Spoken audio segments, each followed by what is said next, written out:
Right. బాలకోటే గారు ఒక్క మాట ఒక్క మాట మన వాసుదేవ్ గారు, రేగిడి లక్ష్మణరావు గారు గత 4 ఏళ్లుగా మనతో పాటు ఆయా డిబేట్లో రాష్ట్ర ప్రభుత్వాన్ని తూర్పారబట్టినోడే, పోరాటం చేసినోడే. ఈ రోజున తప్పిపోయిన గొర్రెపిల్లలాగా మాట్లాడుతున్నాడు. తప్పిపోయిన గొర్రెపిల్లలాగా మాట్లాడుతుంటే ఆ గొర్రెపిల్ల ఎందుకు తప్పిపోతుంది? దాని పట్ల ఒక దయాద్ర హృదయము, జాలి, దగ్గర తీసుకునే మనస్తత్వం రాజకీయ పార్టీలకు ఉండాలి తప్ప, నా దగ్గర ఉన్నోడే మంచోడు, నన్ను వీడిపోయినోడు అందరూ కూడా శత్రు శిబిరం వాడు అని చెప్పి ఈ భావనే కరెక్ట్ కాదండి. ఎందుకంటే పాపం అత కూడా దళిత సామాజిక వర్గానికి సంబంధించిన మా ప్రతినిధి. అండ్ ఇప్పుడు ఎన్నో కష్టాలు ఉన్నత విద్యావంతుడు బీటెక్ చేశారు, ఎన్నో ఉద్యోగాలు చేశారు. కష్టాలు పడు కనీసం అటువంటి వాళ్ళకి సీట్లు ఇవ్వపోయారండి. ఒక దగ్గరే తీసుకొని ఒక ఓదార్పు, ఒక పలకరింపు, ఒక బాధ్యతలు.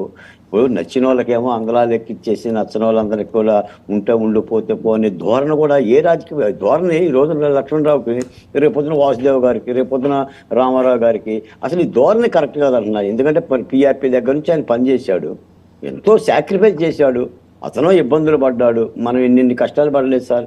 అందుకని రాజకీయ పార్టీలు చూసి ఆ దృక్కోణం మారాలి. సమంగా వాళ్ళని పిలిచి ఏదైనా ఇటువంటి ఇబ్బందులు ఉంటే వాళ్ళని దగ్గర తీసుకొని పలకరించుకొని వాళ్ళ సాధక బాధకం చూడాలి. లేకపోతే ఏముందో వాళ్ళు రాజకీయంగా వాళ్ళ నిర్ణయాలు తీసుకుంటారు. ఎంతమంది తీసుకోలేదు జనసేన నుంచి కూడా చాలామంది. ఇప్పుడు పోతుల మహేష్ లాంటి వాళ్ళు, మొన్న పోతుల మహేష్ గారిని నేను చూశాను. అంటే ఆయన ఉన్నంత వరకేమో జనసేనకే బలమైన నాయకుడు. ఎప్పుడైతే ఆయన తిరగబడ్డాడో పనికి మాలిన వ్యక్తి. ఆ నాయకుల చేత చెప్పిస్తున్నారు.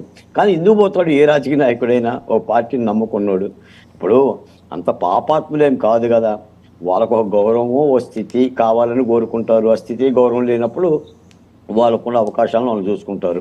ఏదైనా రేగిడి లక్ష్మణరావు గారు ఒకసారి సమీక్షించుకోండి సార్, మళ్ళీ మీ పార్టీ సంప్రదించండి.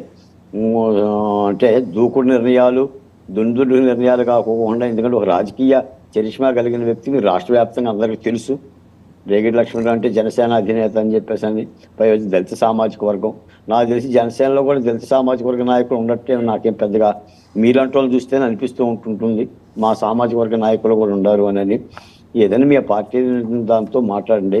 ఇది వాసుదేవ్ గారు వెరస ఏంటంటే సంతృప్తికరంగా కూటమి యుద్ధం లేదు అనేది ఒక భావం కలుగుతుంది. ఈ భావం మాత్రం యుద్ధ విజయానికి పనికిరాదు.